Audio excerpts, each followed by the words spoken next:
Ukraine president സെലൻസ്കിയും American president Donald ട്രംപും തമ്മിലുള്ള കൂടിക്കാഴ്ചയിൽ നടന്ന വാക്കേറ്റത്തിനു ശേഷം യുക്രൈന് എല്ലാ സൈനിക സഹായവും നിർത്തിവെച്ചതായി വൈറ്റ് ഹൗസ്.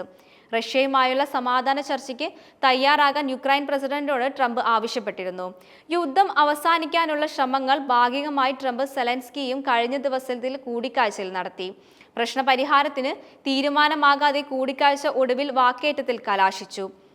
ഇതിന് പിന്നാലെയാണ് അമേരിക്കയുടെ കടുത്ത നടപടി. ഇനിയൊരു ഉത്തരവ് ഉണ്ടാകും വരെ അമേരിക്കൻ യുക്രൈൻ സാമ്പത്തിക ആയുധ സഹായം നൽകില്ല. പ്രശ്നപരിഹാരത്തിന് യുക്രൈനിൽ സമ്മാനിച്ച മാത്രമേ ഇനി സഹായിക്കൂവെന്ന് അമേരിക്കൻ പ്രസിഡന്റ് ഡൊണാൾഡ് ട്രംപ് വ്യക്തമാക്കി. വിയോജിപ്പുകൾ ഉണ്ടെങ്കിലും ക്ഷണിച്ചാൽ വീണ്ടും വൈറ്റ് ഹൗസിൽ എത്തുമെന്നും സെലൻസ്കി പറഞ്ഞു. യുക്രൈന്റെ ഭൂമി റഷ്യയ്ക്ക് വിട്ടുകൊടുക്കാനാവില്ലെന്നും സെലൻസ്കി വ്യക്തമാക്കി. ട്രംപുമായുള്ള കൂടിക്കാഴ്ച വാക്കുപോരിൽ കലാശിക്കുന്നതിന് പിന്നാലെ അമേരിക്കയ്ക്കും ട്രംപിനും നന്ദി പറഞ്ഞുകൊണ്ട് സെലൻസ്കി രംഗത്തെത്തി.